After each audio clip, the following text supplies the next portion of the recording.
part of that session. And part of the testimony I gave at that session was that, look, it's a wonderful thing to look at because we are so endowed.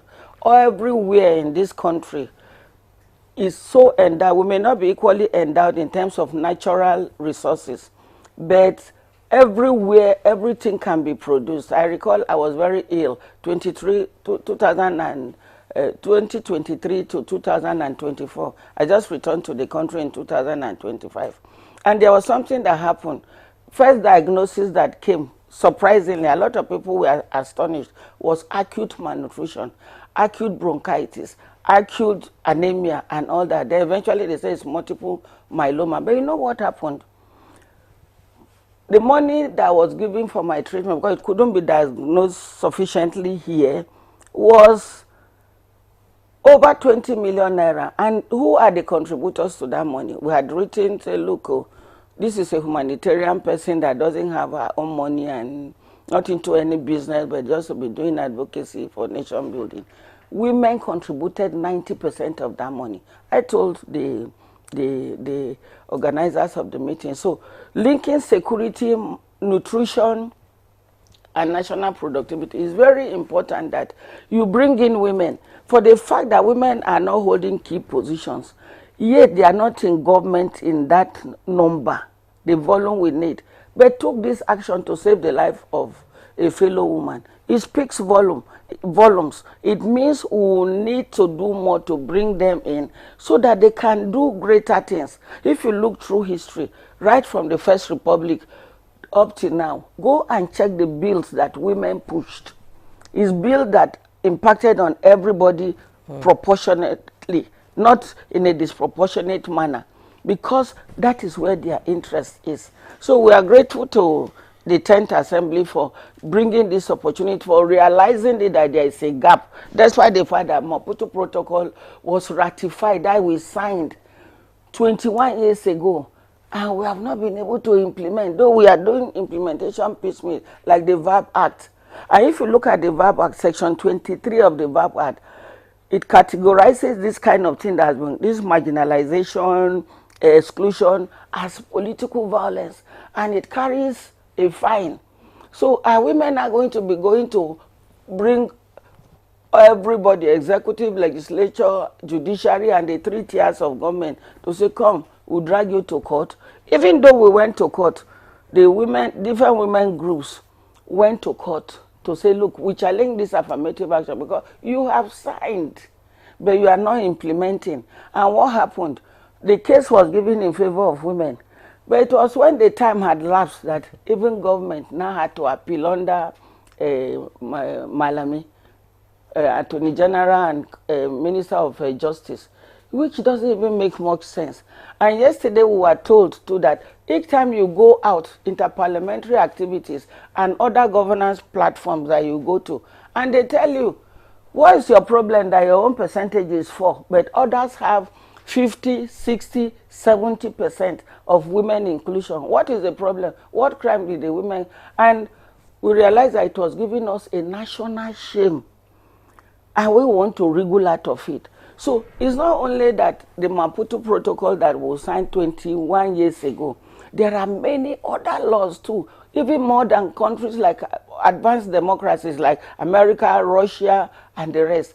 But they are trying because they say it conflicts with their national law. You ask, why is the implementation problematic? It's problematic because of the way our law is. It's such that when you sign, you say come home and domesticate. And the domestication, sometimes there is misconception that this thing conflicts with our religion, our culture, and other things.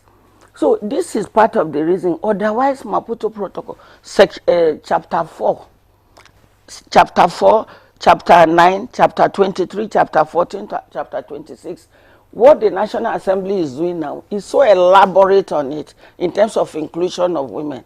So what they are doing now is what Senator Desi Danjuma had talked about when she was in, I remember she granted the Woman Today newspaper, and she said Nigeria is running on a democratic deficit, and when you are in deficit, you negotiate out of the deficit, and the negotiation will not be at your terms. You that is the debtor, is the creditor in this situation now. Women, children, persons with disabilities are the creditors in this sense. So what National Assembly is doing, the 10th Assembly particularly, is to help Nigeria to have a good name, because out there, they don't see it the way we are seeing it here, giving reasons. It's not acceptable because you have signed. And because you have signed, you need to implement. And who is responsible? All of us are responsible somehow. But since we have seen it that some of the tenets of democracy is transparency and accountability, you are holding yourself accountable. And we are glad too that there is an M&A component of the protocol. It means you will go and be asking, what have you done over time? You are auditing yourself. Now that you are auditing yourself and you are editing the bad name that you get outside there, is such a wonderful thing. So there is enough reason for us to be able to implement this. And it's a legacy action that the Assembly is taking. I was happy that the Senate President came to the Green Chambers, sat down at the opening of the open week, and spoke to us. And they spoke to the fact that, look, this is an error that has happened in the past, and we are ready to remedy it. The consequences the implications in terms of financing it and the rest of it, we will take care of it. So this is the first time in history that we are having this kind of broad ownership, traditional rulers, lawmakers, religious gatekeepers, the media, because they are having a better understanding that this thing is giving us problem. And why should we have problem in a democracy? We say military go so that we can enjoy democracy. And there is restricted freedom. But now that you've talked about implementation, which is always a problem anyway, we have a lot of laws, we have a lot of protocols, it is implementation that is a problem. Are there laws that you would like to see introduced immediately, or amendments to existing ones? I know that the gender bills failed last time, and this is in spite of the efforts of the last leadership. I know that the leadership of the 9th Assembly pushed a great deal, but members simply rejected it. So what tweaks do you think should be introduced? You know, we were so sure that it was going to be an easy passage for us. I quite sympathize with Right Honorable Onyejocha. She was the highest ranking woman in the whole assembly. There was no principal officer, both in the Senate and in the House of Representatives. She was the only one at that time. Yes, she was the only one.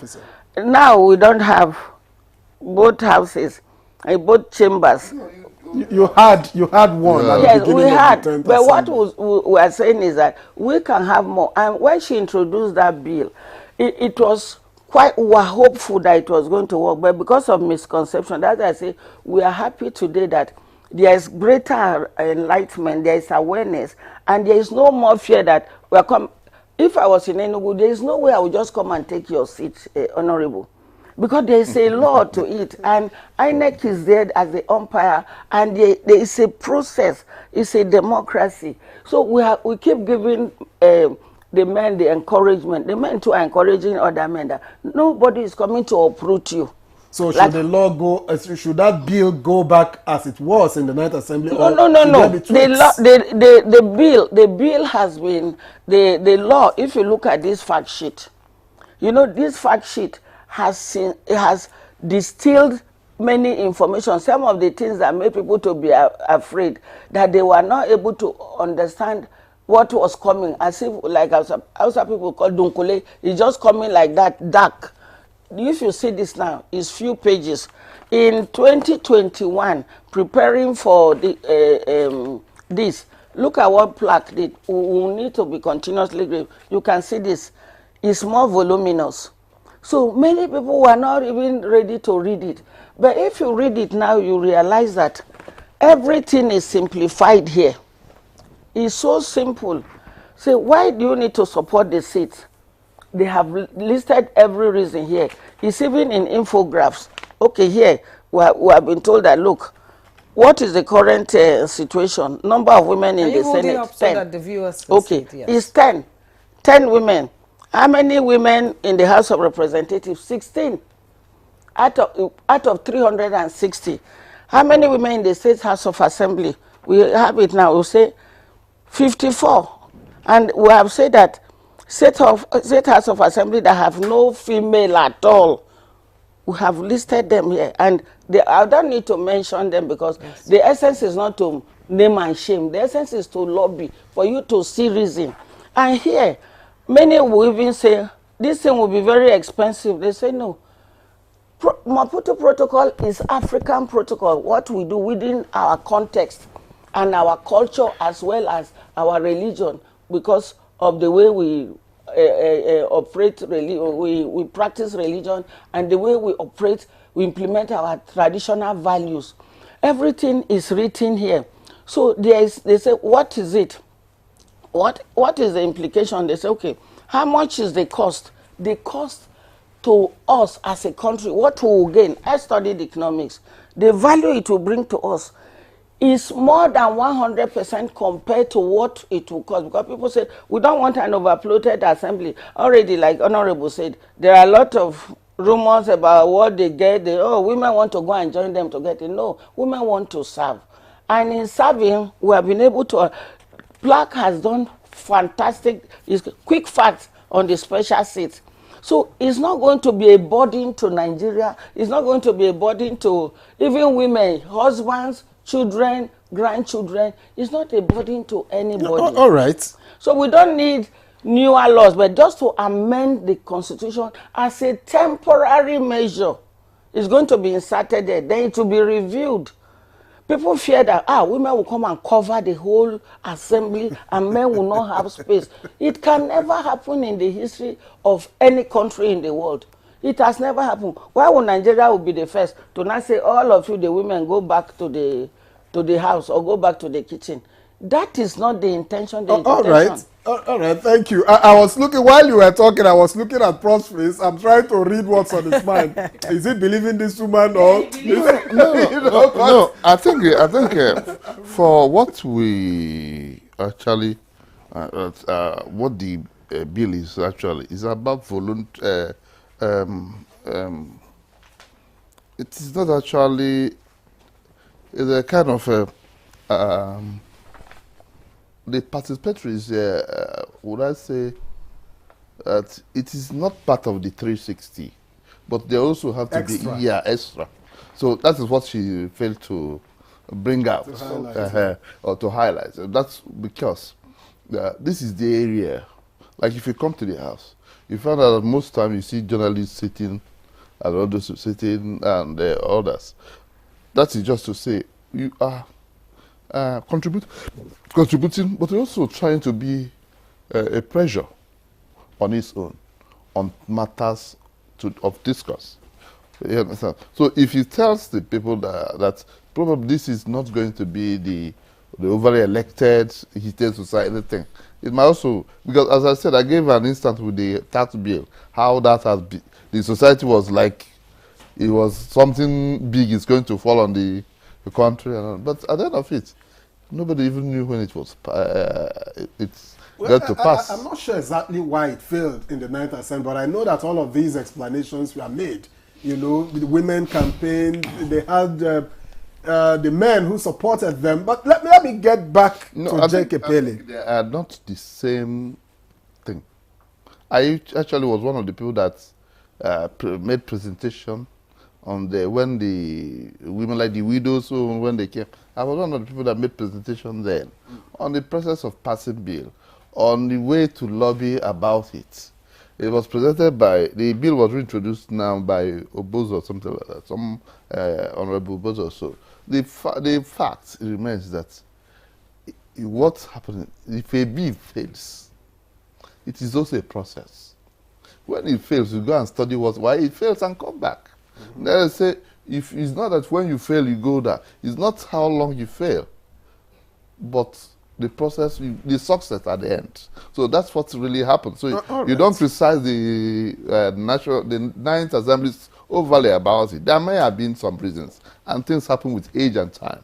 So that's maybe what happens. Yeah. Well, still talking inclusion, we are also practicing inclusion here, and that's why our line is our phone line is on the screen for the viewers to send in their contributions and questions, whether via SMS or WhatsApp messaging, just so that you can be a part of it, and the guests in the studio and beyond can also take a look at the questions and respond.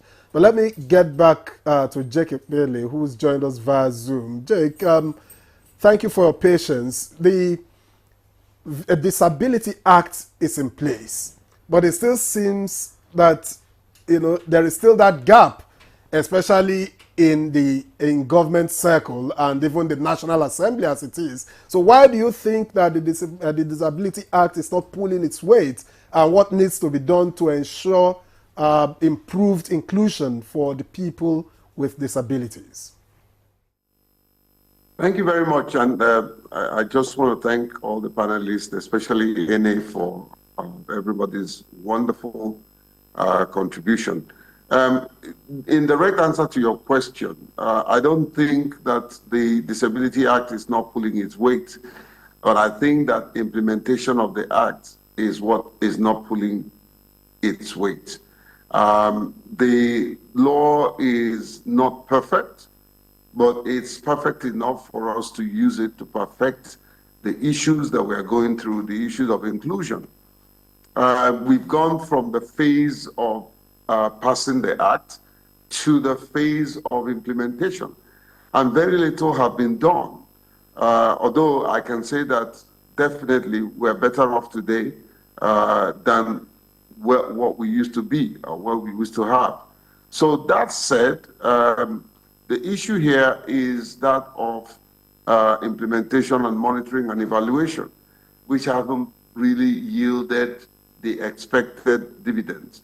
However, we're not resting on our oars. Part of the success story that we have today is the establishment of the Commission, a Commission for Persons with Disability, which is an outcome or a clause in the Disability Act for implementation. However, that commission is underfunded. That commission is grossly underfunded. And so the people running it are not able to effectively implement. Secondly, that commission lacks adequate capacities. The way government organs are structured, which I am not a very big fan of, is the fact that the moment an organ or an agency is formed, you will find that all the ministries will start sending people to that agency for employment. The question is, are they qualified to be employed by that agency to deliver on the expected outcome? No, many of them are not. So you find a situation where there are many government establishments and ministries that send representatives by means of secondment, that they don't know what they don't know their left from their right, So invariably, you will find that there will be no adequate capacities to really drive implementation. The other thing is the understanding of those who run such agency. Many times, many organizations see themselves as competing with the NGOs. And in this case, you're talking about the organizations of persons with disability. There is no competition, there is complement. We need to complement each other, so that we can deliver on the expected mandate of the people, and of course, make sure that the community is properly served. So that is a major problem stemming from the very good act that we have, the Disability Act. And of course, now we are the phase of moratorium have expired, and we're getting to compliance. And so you find out that even many government establishments are not complying. And I don't blame them. And I must say here, I don't blame them. The problem is that even the Disability Act is not properly, you know, communicated. There are many people who don't even know that Nigeria has a Disability Act, you know, so they need to communicate the laws. And I've seen a lot of people that are in violation, and you can't blame them because they just don't know. I remember how many times we have come to NTA, you know, and we say, look, we need to have this, we need to have this. And you listen and you implement it. That's the way to go. Let's take the baby step. It's often said that one step you take is one step less you need to arrive at your destination. You know, 1,000 miles begins with just one step. So if we can do the little things that doesn't require sometimes funding, you know, creating access. Any organization can have a ramp that is under 10,000 naira, under 20,000 naira. Electoral political participation, which is part of the act. You know, how well are the politicians ready to accommodate us? How well are the political parties, in particular, ready to create the framework for persons with disability? Because the only way you can be elected in this country is that you have to go through a political party. So how well is that the political party structured to accommodate a fair competition for persons with disability to emerge as candidates? Very poorly done. The electoral body, the likes of INEC, CIEC, you know, we're consistently updating them, consistently working with them. INEC is one of the most inclusive electoral institutions in this country. As much as we know that there are places that they are struggling, there are also places that they have done very well. Today we have a whole division that is focused on inclusion. You know, kudos to them. And then, of course, every time we talk about inclusion, the state seems to take a back seat. They think that is the job of the federal government. No, it's not. Inclusion should trickle down to the council in local government. So it's everybody's business. You remember that if one person does not move forward, the rest will move backward. You know, so it's important that we pay attention to inclusion, not lip service. And I like what the National Assembly is doing. I think it started with the former speaker, who is now the chief of staff, Bajabia Mila, you know, and we work together to ensure simple practice that everything you do must have a sign language interpreter. And today, we have a speaker who is truly inclusive, you know. The only gap that I kept emphasizing is ensuring that we have a voice, especially in the political segment of their initiative. I had expected that just like you have everybody, and including women, deliver that goodwill message, that a person with disability should have been there to deliver a goodwill message. Now, what would that do to us and to everybody?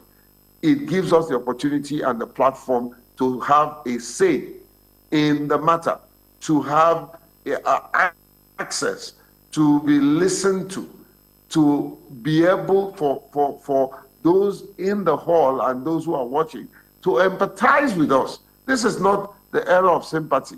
We don't need sympathy. You don't have to sympathize with me, but you can empathize with me. So it's important that every platform is utilized, every platform is inclusive, every process is inclusive, every performance is inclusive.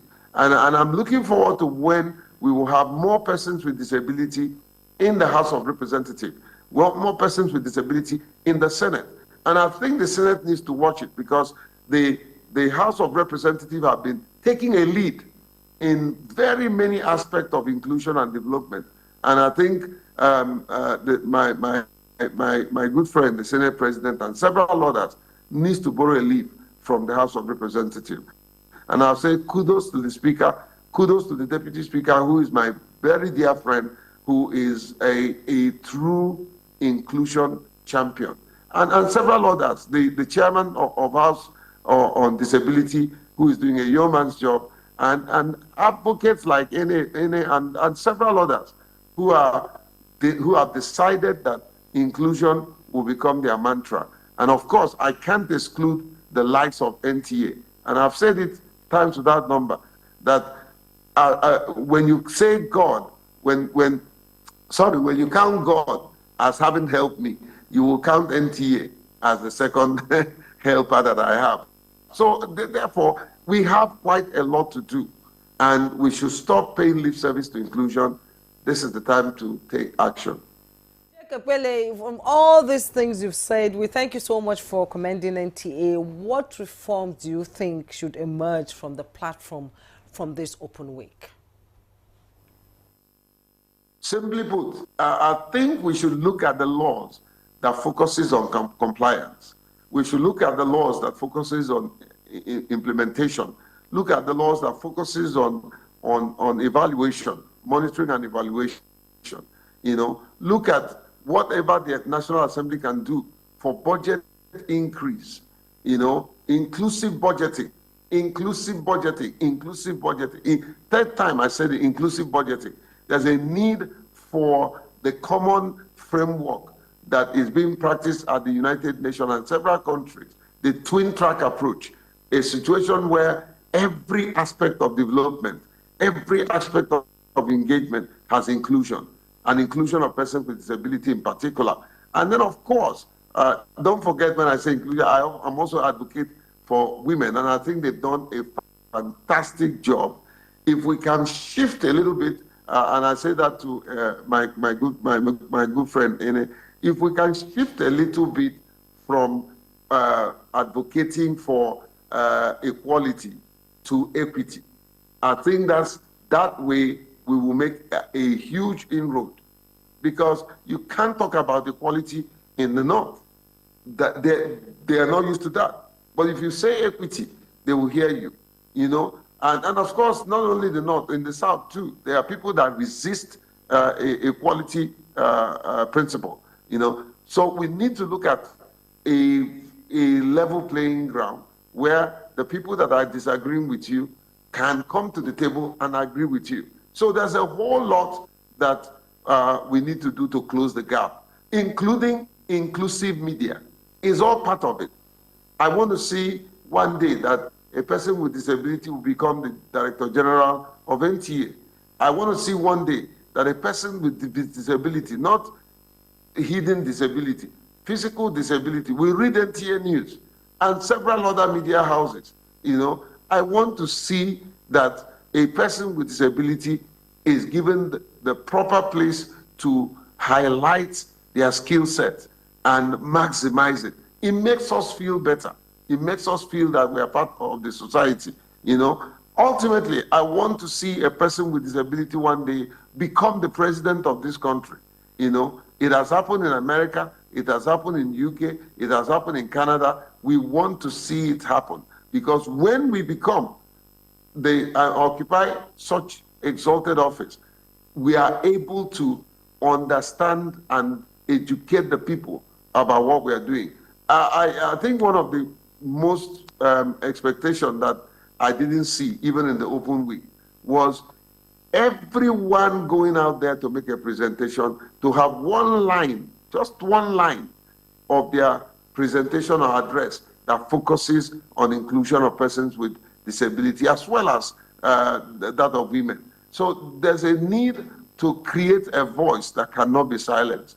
And I chose to be one of those voices that will continue to speak for persons with disability, no matter how difficult it is, no matter the threat. I am here to stay and to stay for the community.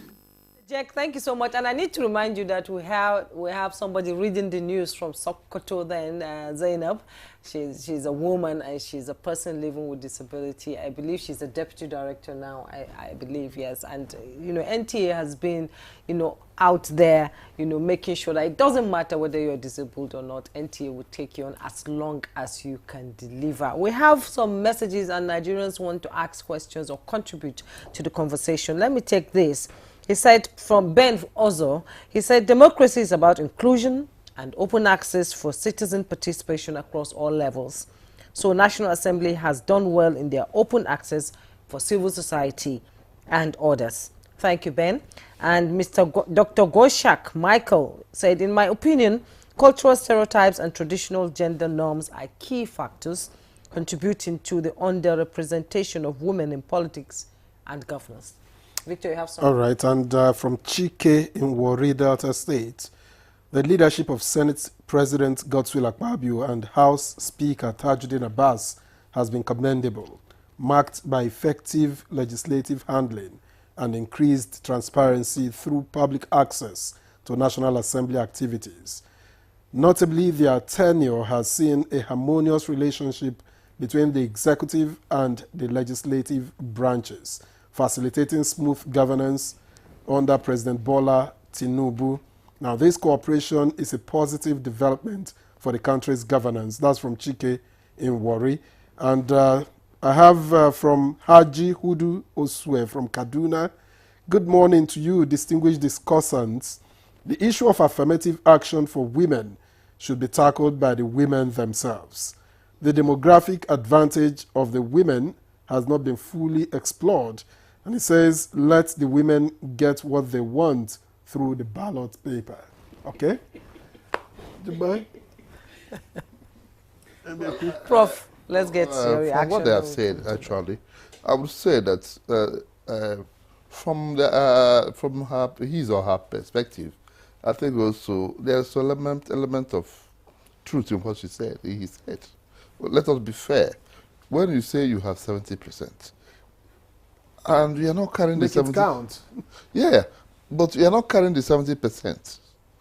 The few that are, the ones that are in civil society and the women advocates are not also, I think they are not doing much to educate the people in this community that this is your right.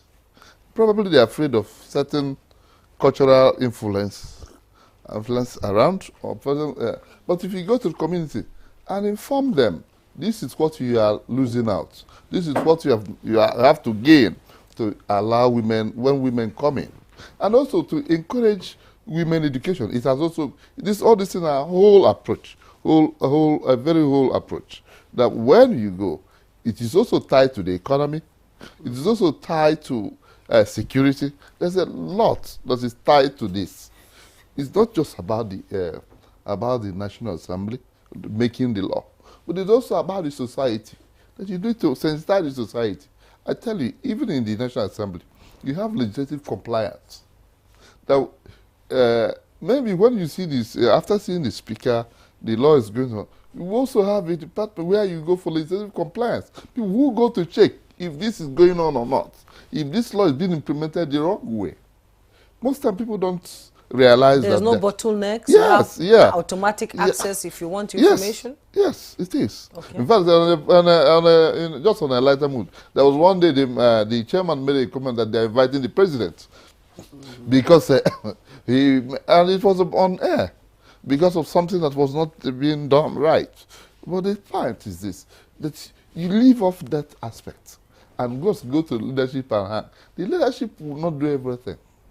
You go to those. There are also the implementation. That people are in charge of legislative implementation and that compliance. Those people need also to be followed. They are the ones that will follow you to ministries and will be listened to. Right. The speaker will not follow you around because he has a lot of duties. Yeah. So these are certain things you look for. All right. I think we'll come back and take your we'll take your response on whether women are doing enough or not. Yeah. But that will be after this break. Please don't go away. We'll be right back.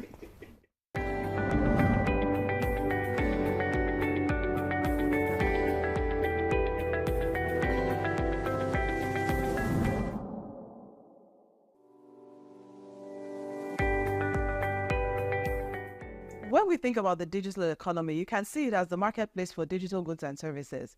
And increasingly, it's becoming a force to reckon with and an incredible contributor to economic growth, because we've seen the growth in technology and digital platforms. Technology has it really permeated every aspect of life and business, the way we live, the way we work. And when we talk about the digital economy, we're really talking about leveraging technology and digital platforms in a powerful way to drive growth, to drive solutions to problems, to drive applications, and to provide services. The digital economy is something that has the potential to help Nigeria leapfrog a lot of its development challenges, right? Because think about what the mobile phone did for Nigeria years ago. That is the potential we have for digital, because it has a way of reducing the barriers to innovation. It has a way of being able to transform service delivery, whether it's government's delivery of services or whether it's services in the health system where people can use digital to actually be able to see their patients better. But it takes a lot to realize that potential of digital. The first thing is there, like every other thing, there's an infrastructure you have to build to be able to make sure that digital economy can thrive. Think of something like, capturing that happens in Nigeria, right? Where you capture, people's biometric when they go for a driver's license, when they go for passports, and each of those are separate things. Largely a system where you're able to streamline that and actually have a platform that exchange biometric information that makes it easier for people to access passports, easier for people to register to vote. But today it's very tough, right? But those are basic infrastructure that needs to be invested in. A lot of it is through government and private sector collaborations to make it happen. If we're looking to accelerate growth in the Nigerian space, we really need to look at enabling the digital economy. That includes providing digital infrastructure, connectivity, because that's the highway, like the highway that everything rides on.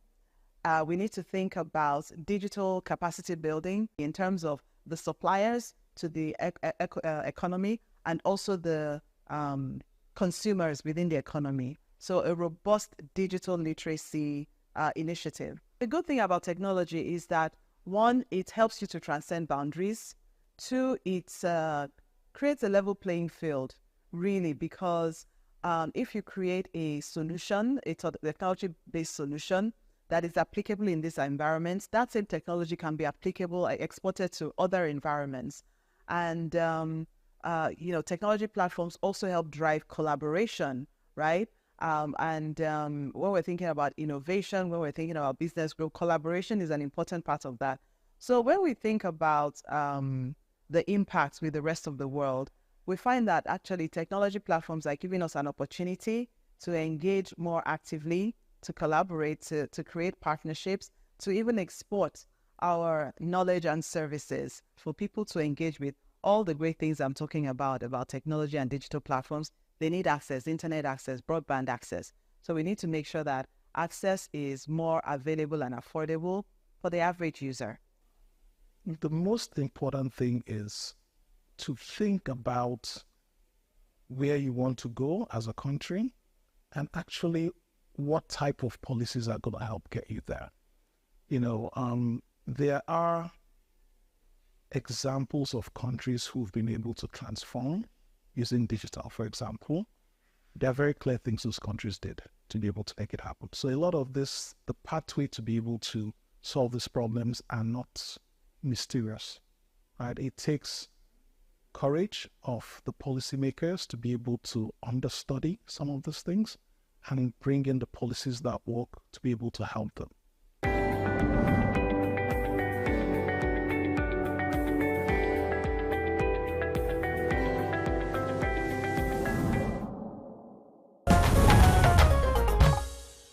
We thank you for being there. And just before we went on break, we were asking Enede to respond to the accusation by one of our viewers that the women are not doing enough. For perspective, I think if the women have more numbers, why can't they make it count when it comes to elections? Thank you very much. This has been an old accusation that we thought the time has elapsed and we should make progress. Yes, we have the number, but the issues pursuing us, the strings drawing us backward, sideways, forward, and tumbling our own energy, there are so many. Let me give you an example. Only a few of us within the sector have the liberty to be able to think independently and act independently, and even accept certain threats and face the threat in a very progressive way. It's not easy. Somebody married to 7 wives, and you say, look, this is the way we should go. You must not vote for Ene. You must not vote for Honorable Nkiruka. You must not vote for Haja Najatu. You must not vote for Dr. Olujumi or Honorable Milikat Akande. If that instruction is passed, because most times many women of certain categories are so submissive. They say you have to be submissive to every man. Whatever he says, whether it is right or not, whether it infringes on your basic human right, you should still accept it. So they go by that and they are not able to resist. Okay, they have said this and we agree. The religious leaders sometimes don't make things better. They say this is what you should go. It's the misuse of culture and religion to hold women back. The number will not be able to translate to much until we are able to give women the liberty, both visibly, in secret, and we make it public. Let me give you an example. Yesterday we were having conversation. Why is it, what has happened to mass education, second chance education for women? So I think this government too should look at what is happening now. That if you give women second chance education, the likelihood is that they'll be more enlightened. They'll be able to argue some cases respectfully, not that they will be rebellious. So what he said we should use our number, it will not make sense because of the way our electoral system is, because of the insecurity, because we are not also economically empowered. So if they say go to your father say I don't have budget to give you food, where will you be? Will you be hanging? Stigma is there. Oh, this one is a diva because she's rebellious just because of vote. She's a feminist. Yes, she's a feminist. She's a lesbian. They say all sorts of things. You see when Senator Binani contested, hell was let loose. What is that? They are asking questions. So it's not very easy. Then back to my brother Jake. We talk about equity. When we talk about equality, is when we talk about equality of opportunities, like we are talking now. Thank you so much, Honorable. When you talk about we've not been able to, I didn't talk about the bill. What we have asked here, what we are asking here, we say, the status of women, since we don't have this opportunity, we say, okay, in the Senate, we want creation of additional seats. And how many seats are we asking for? 37 seats plus FCT. That is the 36 states and FCT, 37 seats. FCT has 1 seat. We want 2 additional seats, making 2. And it's reserved for women.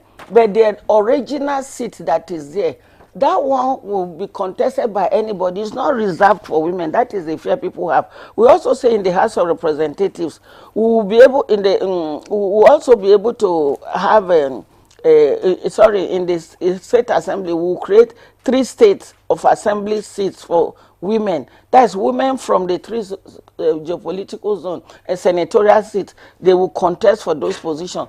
So what are the things that we've been asked to know? To say, look, additional seat does not stop women from contesting the 109 in the Senate and the 360 in the House of Representatives and the other ones in the state assemblies. We also say that every political party will be made to nominate a female candidate to contest for the seats. It's not that somebody will come and outreach them, or they will now use executive share to say, bring this woman. You have the liberty, it's still democratic. Then we'll say, the women will campaign and be voted for. And it will have said that it's not tampering with the seats that are already existing. It's just creation of additional seats. And it's a temporary measure that will be reviewed with time.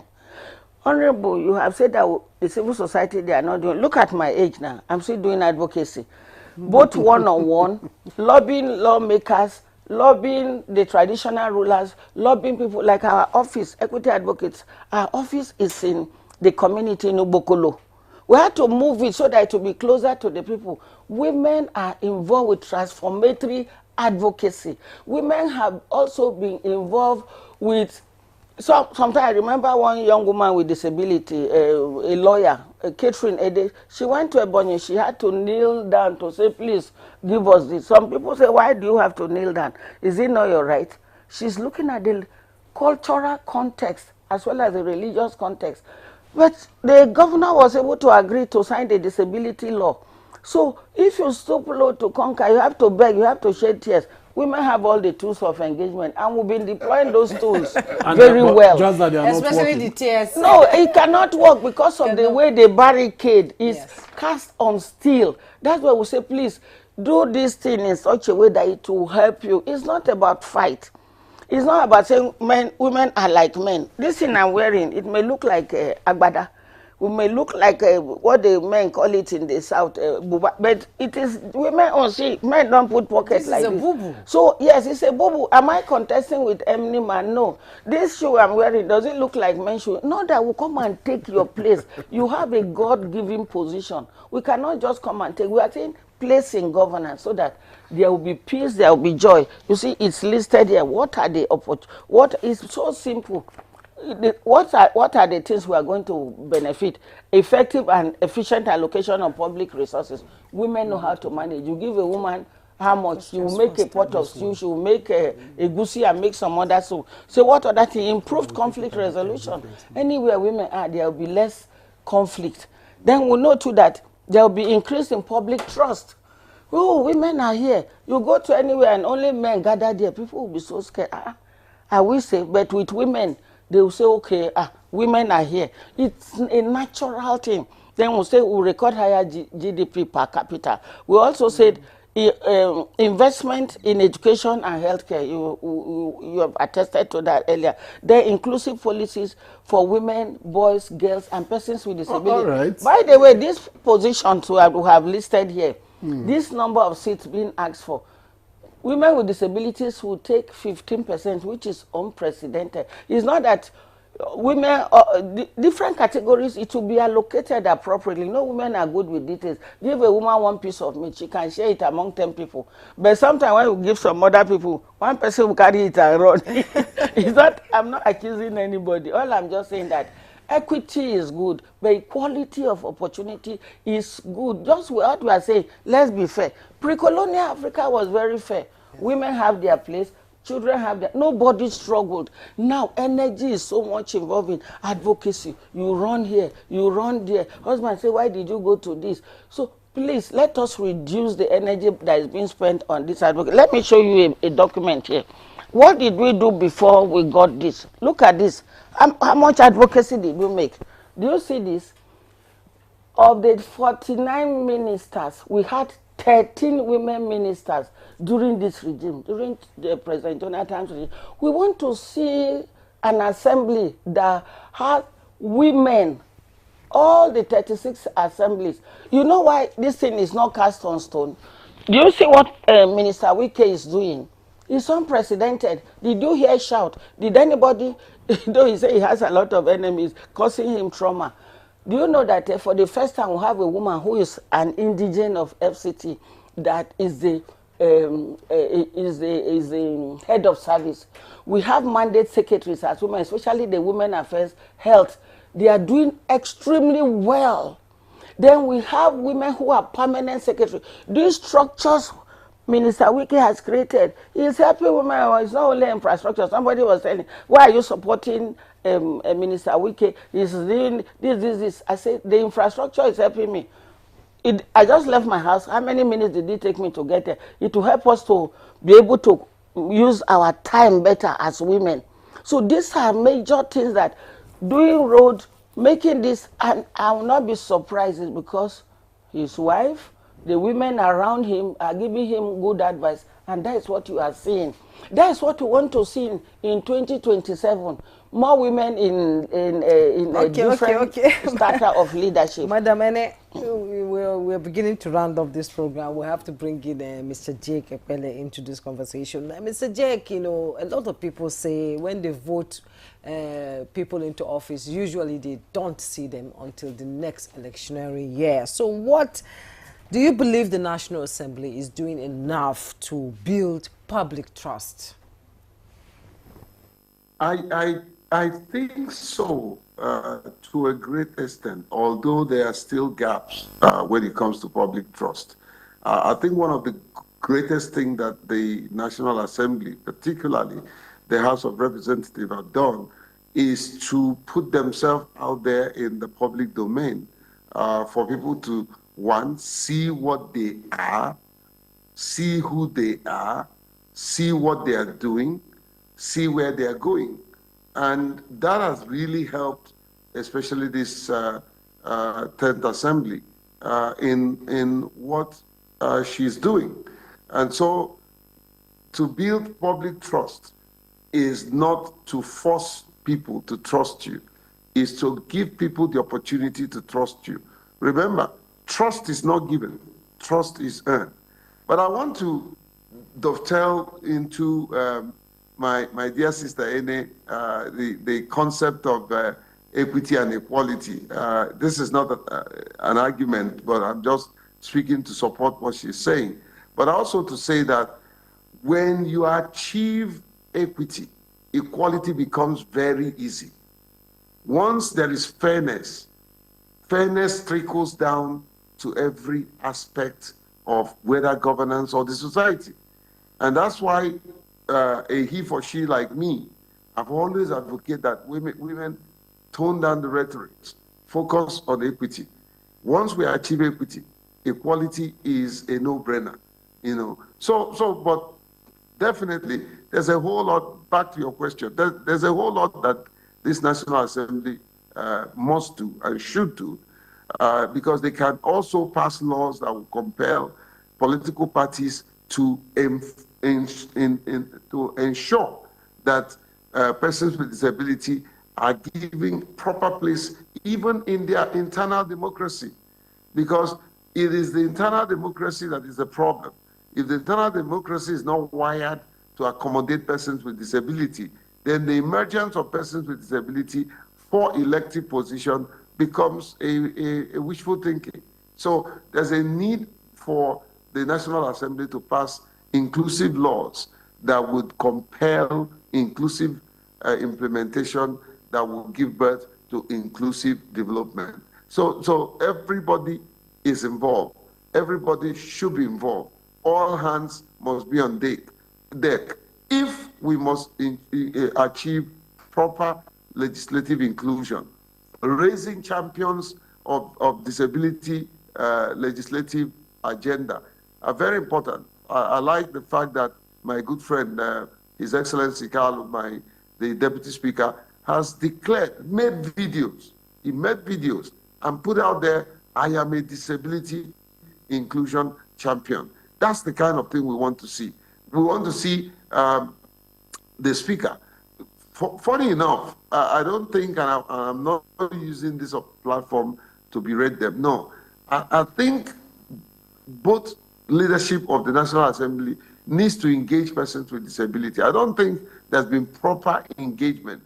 Thank you, Jacob Pele. I'm afraid we don't have a lot of time left. Thank you very much for your contribution so far, but let's get back here in the studio. Professor Paul Nnamchi, I'm wondering if there are specific mechanisms in place in order to track, monitor, and feedback your constituents on the issues that have been raised during this open week, so that it's not just a talk shop. Every House Assembly member has a constituency office, and in this you have aides that you use to do designation of your duties. The social media is also very much agog and engaged this time around. There's a lot of ways of which you transmit what you do today than yesterday. And so the NAS TV is also part of what I said earlier, is that it is a way to showcase what the National Assembly is doing in terms of digitalization of their duties. The NAS TV is there, the tracking of bills are there. These are what we do, and this will be sent on the public domain. Then your own self, when you go home, as you said, the population of women are just much. I visited last Saturday. I visited the people I gave scholarship in a university. One of the universities I gave scholarship, there were 100 people or persons. there were more women there. This is my first time seeing them because I didn't take part in the selection. So I came to see, they've just finished their first year exam. I said, please, can you wait for me? I'm going to come and see you. So I came. There were more women. So what I discovered, that even the women are actually finding their way into the education more when their parents can't do it. They look for ways to get there. Like the Gen Zs. Yes. The people that dropped out of the school are mostly men. Out of the scholarship. This one is not that you not give it. People, you give somebody scholarship, I just got married, I can't stay there again, and you go. So, but part of my advice to them is that you marry, can you tell the person, can I get to third year? So that in a very short time, I will be making family, but I would have had the opportunity to graduate. But if you're still in your year one and you're going, you have a lot to go. And the person will feel maybe it's a long term. So you give them advice. You just take it that is part of what you're going to do. So I believe that our work is not just making laws, but also making some mentorship in the society. When I see this type of thing happening, you now see that inclusivity is where you find it. The major thing is this about what all this around is women education. If they are not educated, if you're educated, there's certain things you tell the person, you say, no, this is wrong. You can't own your voice if you're not educated. That is, even the equity and all this will come into place. If you say, come and marry this time, I say, Mom, I am not. I want to be better than you are. I want to be able to read and write. I want to be able to educate my own child. These are some of the things that all these will naturally come. You even have 250 against 360 in the house by women. Amen to that. So it is about education. It is about tolerance. It's also about people knowing that these people are going for the sake of the people, not just for their own self. I think that's what it is. So good education on women. When people coin it is what they call gender education, STEM and all those things. Women's STEM and all that. Science, technology, engineering. It is not about that. Like you hear SDG. SDG is all about raising people from poverty, but they may not say it. Are you going to do SDG much in the UK when they have everything they need? It is about the people in Africa and third world that don't have it. But they just could name it. You say STEM this and STEM that in Africa. It is about making people inclusivity.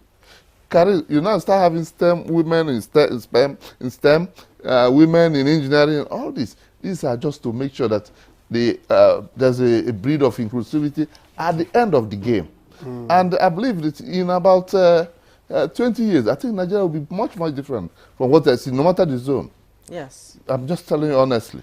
That if you see the way things are going and the way the social media are going, you cannot. Part of what you don't hear is women should not handle phone. That you don't hear. Have you ever heard that one? Yeah, when he has the phone, he's being educated small. I want my child. I can't. And you can reach out. You can reach out. Even if you put the person in the toilet, he will call.